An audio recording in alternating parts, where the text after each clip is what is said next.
What's up everybody? In this video I'm going to show you how to enable or disable Turbo Boost on your Mac. Turbo Boost is performance enhancement technology found on the high-end Intel processors, including Mac OS. By default, Mac OS will enable and disable Turbo Boost automatically. But in this video I will show you how to disable or enable Turbo Boost manually on your Mac. First we need to check if our computer has this feature. So first we need to click on Apple logo on the top left corner, and then we need to click about this Mac. And then right here, we're going to need to highlight the top line and then copy. And then what we need to do, we need to open the internet browser and then Google, just paste this entire line and press enter. And now in here, we need to open something that's gonna start with support Apple.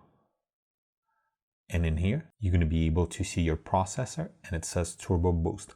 So my computer has Turbo Boost feature. So then what we need to do, we need to go to this website, and at this website, we need to download Turbo Boost Switcher. And I'm going to be using the free version. Once the download is complete, we can minimize this window and we can close this as well. We need to go to downloads, double click on your download. Once you're going to get this window, what we need to do, we need to drag both of those files into application folder. So switcher and another.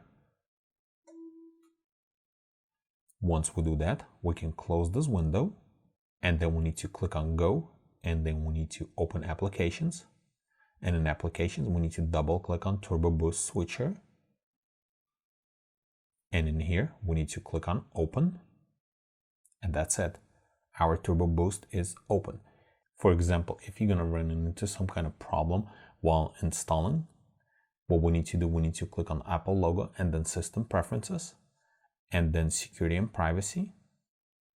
And then in here, you will see that this app was blocked. What we can do, we can press on this little padlock, put your credentials, and then unlock. And right here, we just need to click on allow. And at this time, I'm just going to click not now, but you'll have to restart your computer. And then we can minimize this, and then we can go back here and you can see your Turbo Boost is running. And in here, you're going to be able to see your CPU load, fan speed, fan temperature, your battery. You can change from Celsius to Fahrenheit, and then you can open at login, disable Turbo Boost at launch, on and off, status bar text, and then you can change languages, and then you can check for updates. And this is pretty much it. And if you change your mind and you would like to disable your Turbo Boost, just click on disable and it's going to disable your Turbo Boost. And this is pretty much it.